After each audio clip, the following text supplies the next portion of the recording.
बेशरम है, सब किसानों को तो खालिस्तानी बता रहे थे, छात्र आंदोलन करे तो उनको नक्सली बताएं, दहशतगर्द बताएं, और तो खुदा आतंकवादी है। कौन? वो क्या बोलते हैं, धर्मेंद्र प्रधान। आप बताइए कैप्स्टिन का के कंपनी में जो है 6 महीना मैनेजर की भूमिका अदा किया पेट्रोलियम मंत्री हरदीप पुरी। एक तो हूँ है वित्त मंत्री, मैं लहसुन प्याज नहीं खाती हूँ, तो गू खाओ, गोबर खाओ। आप बताइए तमाम तरह के आरोप। ये जब भगवान राम को नहीं बकस रहे हैं तो ये देश के नौजवानों के भविष्य के साथ खिलवाड़ क्यों नहीं करेंगे? सर सच में लग रहा है जो न्याय नहीं मिल पाएगा धर्मेंद्र प्रधान के कुर्सी पर रहते हुए बच्चों को? बिल्कुल नहीं मिल पाएगा। हालांकि आप बिहार में देख लीजिए, एक युवा बेचारे समाज सेवी का की हत्या कर दी गई, तो ये हत्यारी सरकार है, गोधरा के सरकार। आप बताइए पुलवामा के जो सीआरपीएफ के 45 जवान मारे गए, उनको न्याय मिला? कतई नहीं मिला। तो इस सरकार में न्याय की उम्मीद मत, जो है बेईमानी होगी। हाँ, ये आंदोलन अगर पूरे देश में फैला तो इनके लिए नासूर बन जाएगा ये आंदोलन। बीजेपी के लिए, आरएसएस के लिए, दोनों के लिए ये आंदोलन। देखिए कहावत है, जिस ओर जवानी चलती है उस ओर जमाना चलता है। आप जान लिए, हम लोग तो 60-62 साल के हो गए, 10-20 साल या 15 साल जिंदा रहेंगे, लेकिन बच्चों के भविष्य के साथ खिलवाड़ इस सरकार को कतई नहीं करनी चाहिए। हाँ, लेकिन बीजेपी या भारतीय जनता पार्टी कहे या यूं कहे तो उनका तमाम कुनबा तो कह रही है हमारी सरकार ही जो नौजवान, जो चाहे नौजवान स्टूडेंट हो या नौजवान लोग हो, किसान हो, इन लोगों की बदौलत चल रही है देश में। बिल्कुल नहीं, गलत। कुछ दिन जो है ये देशवासियों को अच्छे दिन आएंगे। 15 लाख के चक्कर में देश की जनता ने इनको वोट दिया। आप कभी कोर्ट कचहरी गए हैं? गए हो तो जान लीजिए।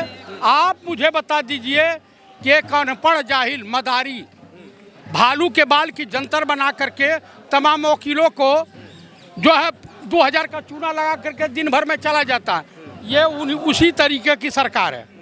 आप जान लीजिए कि कितने विद्वानों की सरकार है, ईश्वर मालिक है।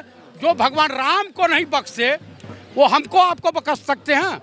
तो कुल मिलाकर के ये सरकार और ये आंदोलन, मैं देशवासियों से अनुरोध करूंगा कि पूरे स्टूडेंट इस देश के इन आंदोलनकारियों के साथ जुड़ें और इस आंदोलन को गांव, मोहल्ले और इंटर कॉलेज, स्कूलों तक पहुंचावें, ताकि देश की जनता को इस सरकार की सच्चाई पता चले। ठीक है, आखिर में ये बता दीजिए, अगर इस्तीफा नहीं देते हैं तो फिर क्या करेंगे?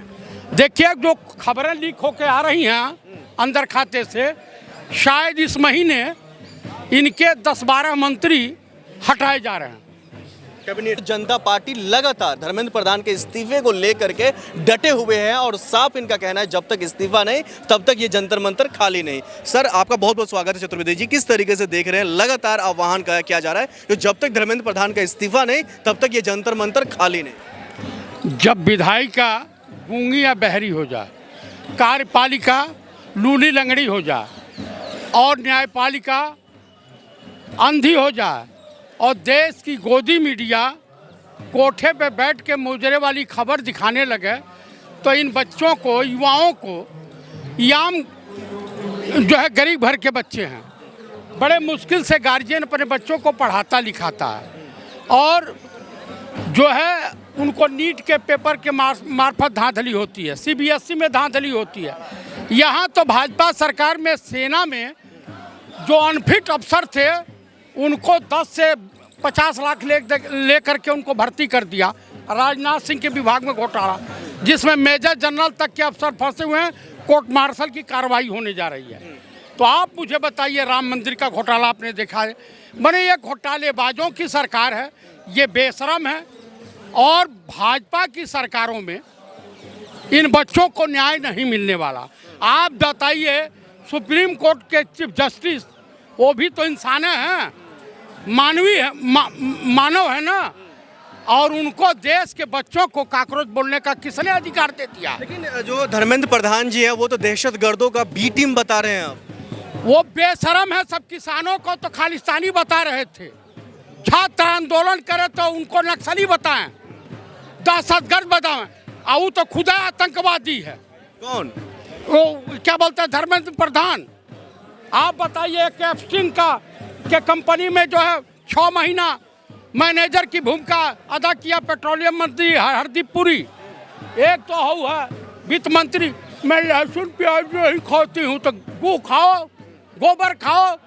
आप बताइए तमाम तरह के आरोप।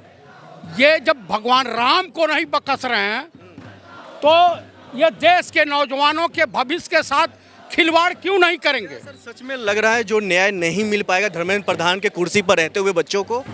बिल्कुल नहीं मिल पाएगा। हालांकि आप बिहार में देख लीजिए, एक युवा बेचारे समाज सेवी का की हत्या कर दी गई। तो ये हत्यारी सरकार है, गोधरा के सरकार। आप बताइए पुलवामा के जो सीआरपीएफ के 45 जवान मारे गए, उनको न्याय मिला? कतई नहीं मिला। तो इस सरकार में न्याय की उम्मीद मत जो है बेईमानी होगी। हाँ, ये आंदोलन अगर पूरे देश में फैला तो इनके लिए नासूर बन जाएगा ये आंदोलन। बीजेपी के लिए, आरएसएस के लिए, दोनों के लिए ये आंदोलन। देखिए कहावत है, जिस ओर जवानी चलती है उस ओर जमाना चलता है। आप जान लिए, मैं हम लोग तो 60-62 साल के हो गए, 10-20 साल या 15 साल जिंदा रहेंगे, लेकिन बच्चों के भविष्य के साथ खिलवाड़ इस सरकार को कतई नहीं करनी चाहिए। हाँ, लेकिन बीजेपी या भारतीय जनता पार्टी कहे या यूं कहे तो उनका तमाम कुनबा तो कह रही है हमारी सरकार ही जो नौजवान, जो चाहे नौजवान स्टूडेंट हो या नौजवान लोग हो, किसान हो, इन लोगों की बदौलत चल रही है देश में। बिल्कुल नहीं, ये गलत। कुछ दिन जो है ये देशवासियों को अच्छे दिन आएंगे। 15 लाख के चक्कर में देश की जनता ने इनको वोट दिया। आप कभी कोर्ट कचहरी गए हैं? गए हो तो जान लीजिए। आप मुझे बता दीजिए कि एक अनपढ़ जाहिल मदारी भालू के बाल की जंतर बना करके तमाम वकीलों को जो है 2000 का चूना लगा करके दिन भर में चला जाता है। ये उसी तरीके की सरकार है। आप जान लीजिए कि कितने विद्वानों की सरकार है। ईश्वर मालिक है, जो भगवान राम को नहीं बख्शे वो हमको आपको बख्श सकते हैं।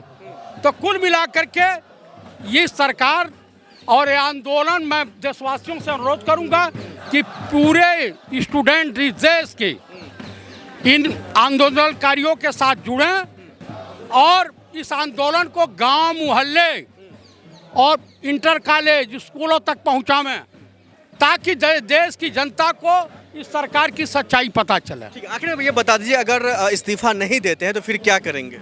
देखिए, जो खबरें लीक होकर आ रही हैं अंदर खाते से, शायद इस महीने इनके 10-12 मंत्री हटाए जा रहे हैं कैबिनेट से। शायद धर्मेंद्र प्रधान का भी नंबर है।